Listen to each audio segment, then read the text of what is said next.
20শে November ভোরে আমরা সবাই রওনা দিলাম সাজেকের পথে। সাজেকে যাওয়ার রাস্তা সবসময় জাদুর মতন।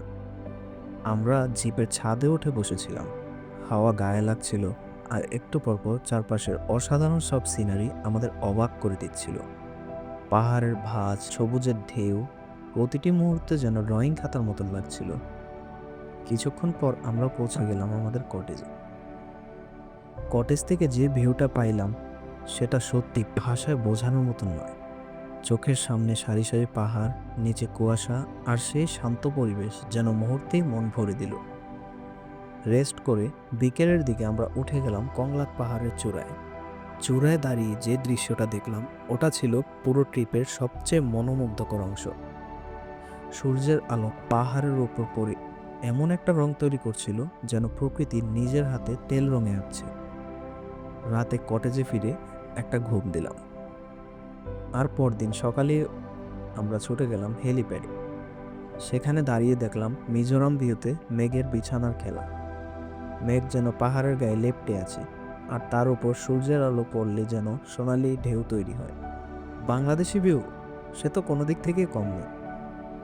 সেখানে বাংলাদেশের সবচেয়ে উচ্চতায় থাকা মসজিদটা, যেটা দারুস সালাম জামে মসজিদ নামে পরিচিত, সেটা দেখা যাচ্ছিল, যেটা পুরো দৃশ্যকে আরও অপূর্ব করে তুলছিল।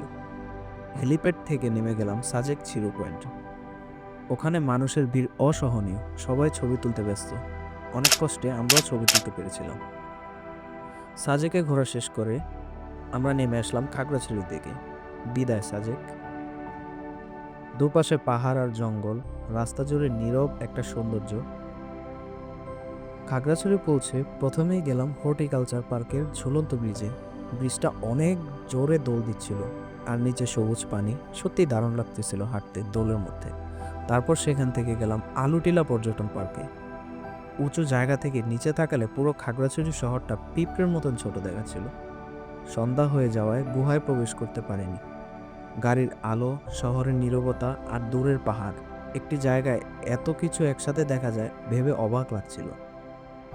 সব শেষ করে রাতের মধ্যে আমরা ঢাকার উদ্দেশ্যে রওনা দিলাম। পেছনে রয়ে গেল সাজেকের মেঘ, পাহাড়ের আঁকা ছবি, আর খাগড়াছড়ির সবুজ শান্তি। একটা ট্রিপ, কিন্তু মনে থাকবে অনেক দিন।